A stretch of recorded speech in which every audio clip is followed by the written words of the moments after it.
Hello friends, எல்லோருக்கும் வணக்கம். Welcome to எங்க இன்வெஸ்டர் சேனல். ஆக்சுவலாக அன்றைக்கி மார்க்கெட் எல்லாரும் பார்த்துருப்பீங்க. நிஃப்டி வந்து 134 பாயிண்ட்ஸ் பாசிட்டிவும், சென்செக்ஸ் வந்து ஒரு 377 பாயிண்ட்ஸ் பாசிட்டிவில் ட்ரேட் ஆகிட்டு இருக்கு. மார்க்கெட்டில் வந்து பெரிய அளவில் பாசிட்டிவ் நியூஸ் எதுவுமே இல்லை. ரிசல்ட் வர அந்த எலெக்ஷன் ரிசல்ட்ஸ் வர வரைக்கும் மார்க்கெட் வந்து அடிக்கிறாங்க ஏற்றுறாங்க அப்படி தான் இருக்குது. அது மட்டும் இல்லாமல் எஃப்ஐஎஸ் வந்து கண்டினியூஸ் செல்லிங் தான் பண்ணிட்டு இருக்காங்க. மார்க்கெட்டில் மேலே மட்டுமே எஃப்ஐஎஸ் வந்து 29,000 கோடிக்கு மேலே விற்றுருக்காங்க. ஸோ அது மட்டும் இல்லாமல் நேற்று ரீட்டைல் இந்த இன்ஃப்ளேஷன் டேட்டா வந்துச்சு.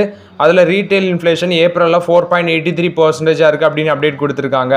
ஸோ மார்ச்சில் வந்து 4.85% இருந்து ஸோ கொஞ்சம் கம்மியாக இருக்குது, பெரிய அளவில் குறையில இன்ஃப்ளேஷன். ஸோ மார்க்கெட்டில் இன்ஃப்ளேஷன் கம்மியாகிறது பார்த்தீங்கன்னா இப்போ மேபி ஆர்பிஐ வந்து இன்ட்ரெஸ்ட் ரேட் அந்த லோன் அகென்ஸ்ட் இன்ட்ரெஸ்ட் ரேட்டை வந்து கட் பண்ண வாய்ப்பே இல்லை அப்படின்னு தான் நினைக்கிறேன் இப்போதைக்கு. ஸோ ஃபெடரல் ரிசர்வும் ஜூனில் இன்ட்ரெஸ்ட் ரேட் கட் பண்ணுவாங்களா அதுங்கிறது சந்தேகமாக தான் இருக்குது. ஏன்னா அவங்க அங்கேருந்து ஒரு அப்டேட் என்னென்னா கட் பண்ண சான்சஸ் இருக்குது அப்படின்ட்டு. ஆனால் அங்கே நம்ம இந்தியாவில் இன்ஃப்ளேஷன் கம்மியாகலை. மேபி இந்தியாவிலே ஆர்பிஐ வந்து அந்த ரேட்டு கட் வந்து இருக்காது அப்படின்னு தான் நினைக்கிறோம். ஸோ வெயிட் பண்ணி பார்க்கலாம். ஃபஸ்ட்டு பார்த்தீங்கன்னா டாடா பவர் கம்பெனியில் வந்து அப்டேட்டு. ஸோ அந்த கம்பெனியோட ஷேர் ப்ரைஸ் வந்து இன்றைக்கி 425 ரூபா அந்த ரேஞ்சில் ட்ரேட் ஆகிட்டு இருந்துச்சு. 3% பாசிட்டிவில் ட்ரேட் ஆகிட்டு இருந்துச்சு மார்க்கெட்டில் பார்க்கும்போது. லாஸ்ட் 200 ரூபா வரைக்கும் நான் பிக்கப் பண்ண அந்த ஷேர். ஸோ ஒரு நல்ல ரிட்டர்ன் கொடுத்துச்சு. 450 வரைக்கும் போய் நல்ல ரிட்டர்ன் கொடுத்த ஸ்டாக்ஸ் நம்ம பை பண்ணலதுன்னா அந்த டாடா பவரை சொல்லலாம். ஸோ இப்போ 425 ருபீஸ் அந்த ரேஞ்சில் ட்ரேட் ஆகிட்டு இருக்கு. நிறைய அனலிஸ்ட் வந்து இந்த கம்பெனியில் வந்து செல் ரேட்டிங் கொடுக்குறாங்க. ஸோ ஆல்ரெடி வந்து இப்போ ஒரு 200 ரூபா 150 ரூபா அந்த ரேஞ்சில் வாங்கினவங்க வந்து இந்த கம்பெனியை வந்து விற்க தோணுச்சுன்னா விற்றுருங்க. மேபி வந்து ஒரு கிராஷ் நடக்க வாய்ப்பு இருக்குன்னு நினைக்கிறேன் இந்த டாடா பவர் கம்பெனியில். ஸோ ஆல்ரெடி வந்து லாங் டேர்மு ஹோல்ட் பண்ணுறோம், எங்களுக்கு இப்போ அமௌண்ட் தேவையில்லைன்னா டாடா பவரை வச்சுக்கோங்க. ஸோ உங்களுக்கு ஒரு பயமாக இருக்குது ஷேர் வந்து 250 ரூபாய்க்கு மறுபடியும் போயிடும் அப்படின்ட்டு ஒரு பயமாக இருக்குன்னா இப்போதைக்கு ப்ராஃபிட் புக் பண்ணுறது நல்லது. ஏன்னா 250 ரூபா வரைக்கும் போகும் அப்படின்னு சொல்லி நிறைய அனலிஸ்ட் வந்து செல் ரேட்டிங் கொடுக்குறாங்க. ஸோ இது அனலிஸ்ட்டை பொறுத்த வரைக்கும் அனலிஸ்ட் கொடுத்த அப்டேட்டு நான் வந்து சொல்கிறேன். அந்த அனலிஸ்ட்டு கொடுத்த அப்டேட்ஸை தான் சொல்கிறேன். விற்கிறதும் விற்காததும் உங்கள் விருப்பம். ஆனால் இப்போதைக்கு வர அப்டேட் என்னென்னா டாடா பவர் வந்து 250 ரூபா வரைக்கும் போகும் அப்படின்னு சொல்லி நிறைய அனலிஸ்ட் செல் ரேட்டிங் கொடுக்குறாங்க. அது மட்டும் இல்லாமல் டாடா பவர் வந்து சில அப்டேட்ஸும் கொடுத்துருக்காங்க. கர்நாடகாவில் பார்த்தீங்கன்னா டாடா பவர் வந்து சார்ஜிங் பாயிண்ட்ஸ் வந்து அமைச்சிருக்காங்க. கிட்டத்தட்ட 220 சார்ஜிங் பாயிண்ட்ஸ் வந்து அமைச்சிருக்காங்க அப்படின்னு சொல்லியிருக்காங்க. அக்ராஸ் கர்நாடகா வந்து 220 சார்ஜிங் பாயிண்ட்ஸ் இவங்க அமைச்சிருக்காங்க அப்படின்னு சொல்லியிருக்காங்க. ஸோ இவங்க வந்து இவி சார்ஜிங் ஸ்டேஷனை வந்து இன்க்ரீஸ் பண்ணிட்டே தான் போயிட்டுருக்காங்க இந்த டாடா பவர் கம்பெனி. ஸோ இவிலே இவங்க ரொம்ப கான்சன்ட்ரேஷன் பண்ணுறதுனால அந்த சார்ஜிங் ஸ்டேஷன் அமைக்கிறதுல டாடா பவர் ரொம்ப கான்சன்ட்ரேஷன் பண்ணுறதுனால டாடா பவர் ஃபியூச்சரில் நல்ல ரிட்டர்ன் கொடுக்க சான்சஸ் இருக்குது. இது டாடா பவரை பொறுத்த வரைக்கும் அப்டேட்டு.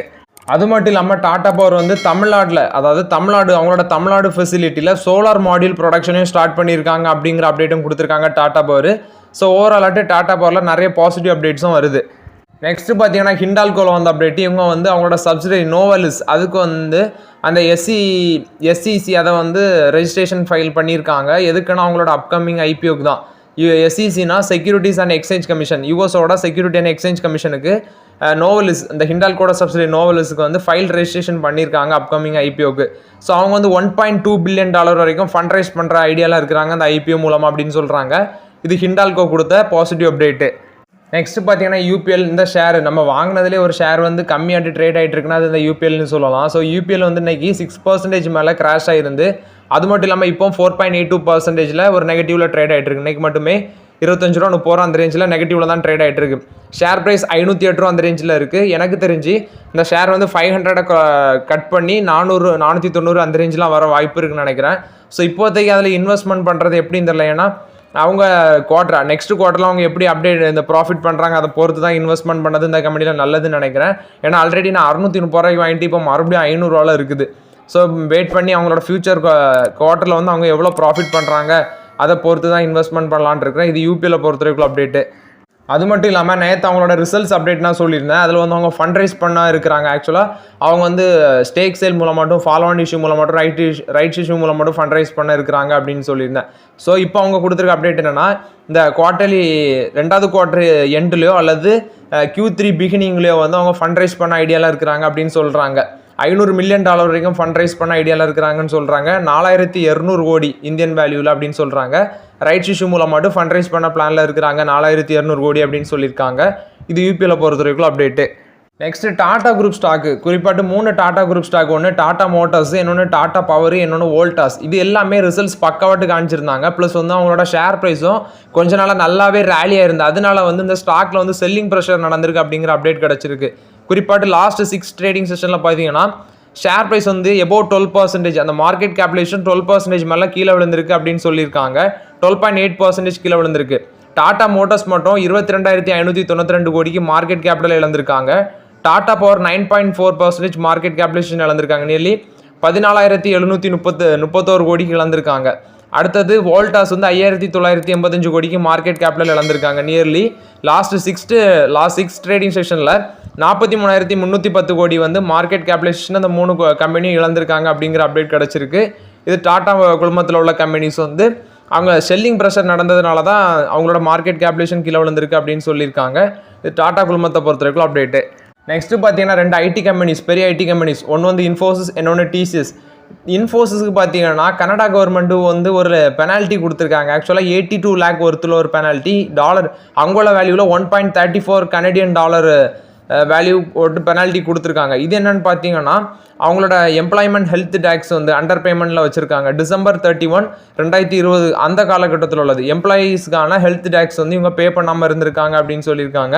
ஸோ அதனால தான் நியர்லி 1,34,822 கனடியன் டாலர்ஸ் வந்து இவங்களுக்கு வந்து ஃபைனாக போட்டிருக்காங்க. ஸோ அதோட வேல்யூ வந்து 82 lakhs அப்படின்னு சொல்கிறாங்க. இந்திய மதிப்பில் 82 lakhs அப்படின்னு சொல்கிறாங்க. இது வந்து இன்ஃபோசிஸுக்கு கனடியன் கவர்மெண்ட் வந்து இந்த பெனால்ட்டி இம்போஸ் பண்ணியிருக்காங்க. நெக்ஸ்ட்டு டிசிஎஸில் வந்து அப்டேட்டு. டிசிஎஸ் பார்த்தீங்கன்னா ஃப்ரான்ஸில் ஏஐ சென்டர் ஆஃப் எக்ஸலன்ஸ், அதாவது அவங்களோட ஃபஸ்ட்டு கைண்ட் ஹியூமன் சென்ட்ரிக் அந்த AI based center of excellence வந்து ஃப்ரான்ஸில் அமைக்க இருக்கிறாங்க அப்படின்னு சொல்கிறாங்க. இது வந்து டிசிஎஸ் கொடுத்த அப்டேட்டு. அவங்களோட first human centric AI centre of எக்ஸலன்ஸை டிசிஎஸ் வந்து ஃப்ரான்ஸில் ஃபஸ்ட் வாட்டி செட் பண்ண போகிறாங்க அப்படின்னு சொல்லியிருக்காங்க. இது டிசிஎஸை பொறுத்த வரைக்கும் பாசிட்டிவ் அப்டேட்டு. நெக்ஸ்ட் பார்த்தீங்கன்னா Karur Vysya bank results announce பண்ணியிருக்காங்க. Net profit 35% year on year பேசிஸில் இன்க்ரீஸ் ஆயிருக்கு. 456 கோடி பண்ணியிருக்காங்க. சேம் குவார்ட்டர் லாஸ்ட் இயரில் 338 கோடி பண்ணியிருக்காங்க. நெட் இன்ட்ரெஸ்ட் இன்கம் 11.5% இன்க்ரீஸ் ஆயிருக்கு. 996 கோடி பண்ணியிருக்காங்க. இது வந்து அதர் இன்கம் பார்த்தீங்கன்னா 57% இன்க்ரீஸ் ஆயிருக்கு. 629 கோடியாட்டிருக்கு. நெட் இன்ட்ரெஸ்ட் மார்ஜின் வந்து 4.19% இருக்குது. 18 பேசிஸ் பாயிண்ட் வந்து டவுன் ஆயிருக்கு. ஏன்னா சேம் குவார்ட்டர் லாஸ்ட் இயரில் 4.37% இருந்திருக்கு. ஆப்ரேட்டிங் ப்ராஃபிட் வந்து 17% க்ரோத் காமிச்சிருக்கு. 867 கோடி. சேம் குவார்ட்டர் லாஸ்ட் இயரில் 739 கோடியாட்டிருக்கு. ஆப்ரேட்டிங் எக்ஸ்பென்சஸ் 37% ஹையர் ஆயிருக்கு. 754 கோடி. சேம் குவார்ட்டர் லாஸ்ட் இயரில் 554 கோடி அப்படின்னு சொல்லியிருக்காங்க. அவங்களோட கிரெடிட் காஸ்ட் வந்து இந்த நிதியாண்டு 24 லோவில் இருக்குது, நியூ லோ டச் பண்ணியிருக்கு அப்படின்னு சொல்லியிருக்காங்க. 65 பேசிஸ் பாயிண்ட் வந்து லோ டச் பண்ணியிருக்கு அப்படின்னு சொல்லியிருக்காங்க. ஓவராலாக அவங்க மேனேஜிங் டைரக்டர் ரமேஷ் பாபு என்ன சொல்கிறாருன்னா அவங்களோட க்ரோத் நல்லா இருக்குது, பேங்கோட க்ரோத் அப்படின்னு தான் சொல்லியிருக்காங்க. இது கரூர் வைசியா பேங்க் கொடுத்த Q4 results update.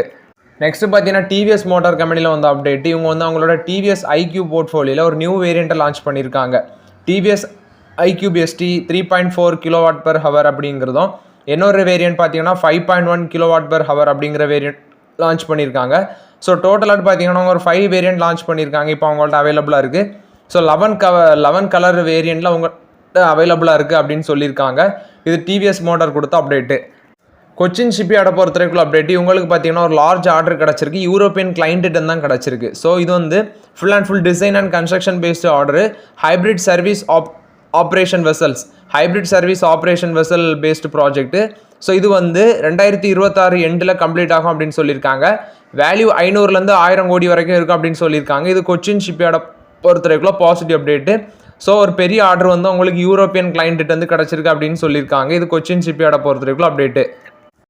DLF Q4 results announce பண்ணியிருக்காங்க. நெட் ப்ராஃபிட் 62% இன்க்ரீஸ் ஆயிருக்கு. 921 கோடி பண்ணியிருக்காங்க. அவங்களோட ஹவுசிங் சேல்ஸும் ஸ்ட்ராங்காக இருக்குது. டிவிடன் பார்த்தீங்கன்னா ஒரு ஷேருக்கு 5 ரூபா கொடுக்குறாங்க. ஸோ 920 கோடி பண்ணியிருக்காங்க. சேம் குவார்ட்டர் லாஸ்ட் இயரில் 570 கோடி பண்ணியிருக்காங்க. 62% இன்க்ரீஸ் ஆயிருக்கு. டோட்டல் இன்கம் 2316 கோடி. சேம் குவார்ட்டர் லாஸ்ட் இயரில் 1575 கோடி பண்ணியிருக்காங்க. டோட்டல் இன்கம் பார்த்தீங்கன்னா இந்த ஃபிசிக்கல் இயர் ஃபுல்லாட்டு 6958 கோடியாட்டு இருக்குது. அதே நிதியாண்டு 23 6012 கோடியாட்டு இருந்திருக்கு அப்படின்னு சொல்கிறாங்க. அவங்களோட கம்பெனியோட நெட் ப்ராஃபிட் பார்த்தீங்கன்னா அந்த ஃபிசிக்கல் இயர் ஃபுல்லாட்டு 2727 கோடி பண்ணியிருக்காங்க ஒரு வருஷம் ஃபுல்லாக. அதே முந்தின ஆண்டில் 2035 கோடி பண்ணியிருக்காங்க. ஸோ இப்போ டிவிடன் அனௌன்ஸ் பண்ணியிருக்காங்க. 5 ரூபா டிவிடன் அனௌன்ஸ் பண்ணியிருக்காங்க. ஃபேஸ் வேல்யூ 2 ரூபா வச்சு அனௌன்ஸ் பண்ணியிருக்காங்க. அது மட்டும் இல்லாமல் அசோக் குமார் தியாகியை வந்து மேனேஜிங் டைரக்டர் ஆஃப் த கம்பெனியாட்ட அப்பாயிண்ட் பண்ணியிருக்காங்க. ஏன்னா விவேக் ஆனந்த் வந்து ரிசனேஷன் பண்ணிட்டு போயிருக்காரு February 29. ஸோ இப்போ வந்து அவர் அந்த பதவிக்கு வராரு அப்படின்னு சொல்லியிருக்காங்க. ஸோ இந்த கம்பெனி பார்த்தீங்கன்னா மார்க்கெட் கேபிடேஷன் அடிப்படையில் இந்தியாவில் லார்ஜஸ்ட் ரியல் எஸ்டேட் கம்பெனியாட்டு இருக்கிறாங்க. ஸோ இந்த கம்பெனி வந்து Price Waterhouse Cooper service எல்எல்பியை வந்து இன்டர்னல் ஆடிட்டர் இந்த ஃபினான்ஷியல் இயராட்டு அப்பாயிண்ட் பண்ணியிருக்காங்க. இவங்க வந்து பார்த்தீங்கன்னா 158 ரியல் எஸ்டேட் ப்ராஜெக்ட்டும் அந்த ஏரியாவை டெவலப் பண்ணியிருக்காங்க. 340 million square feet excess of ஏரியாவை டெவலப் பண்ணியிருக்காங்க. டிஎல்எஃப் குரூப் கிட்ட இப்போ 215 million square feet future development potential அது இருக்குது அக்ராஸ் ரெசிடென்ஷியல் ப்ளஸ் வந்து கமர்ஷியல் செக்மெண்ட்ஸில்.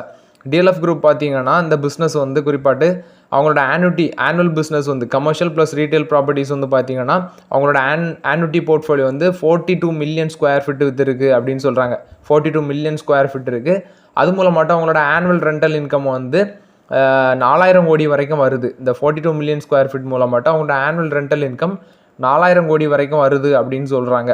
ஸோ அவங்களோட ஷேர் ப்ரைஸ் வந்து இன்றைக்கி 830 ரூபாய்க்கு மேலே ட்ரேட் ஆகிட்டு இருந்துச்சு. ஸோ இது வந்து டிஎல்எஃப் கொடுத்த அப்டேட்டு. ரிசல்ட்ஸ் நல்லா இருக்குது. 5 ரூபா டிவிடெண்டும் கொடுக்குறாங்க. ஸோ இது டிஎல்எஃப்பை பொறுத்தவரைக்கும் positive update. Zomato results announce பண்ணியிருக்காங்க. 175 கோடி ப்ராஃபிட் பண்ணியிருக்காங்க. சேம் குவார்ட்டர் லாஸ்ட் இயரில் வந்து 188 கோடி லாஸ் தாங்க அடிச்சிருந்தாங்க. அதே மாதிரி ரெவன்யூ 2056 கோடி பண்ணியிருந்தாங்க. இப்போ 3562 கோடி ரெவன்யூ பண்ணியிருக்காங்க. 73% மேலே போயிருக்கு. ஸோ இ-காமர்ஸ் செக்டாரில் இந்த இன்ஃப்ளேஷன் ப்ரெஷர் எல்லாமே தாண்டி இவங்க வந்து இவ்வளோ பண்ணியிருக்கிறது ஒரு நல்ல வரவேற்கத்தக்கது தான். ஸோ ஜொமாட்டோ வந்து நல்லாவே பண்ணியிருக்காங்க இந்த குவார்ட்டரில். ஸோ இது வந்து ஜொமாட்டோட Q4 ரிசல்ட்ஸ் அப்டேட்டு.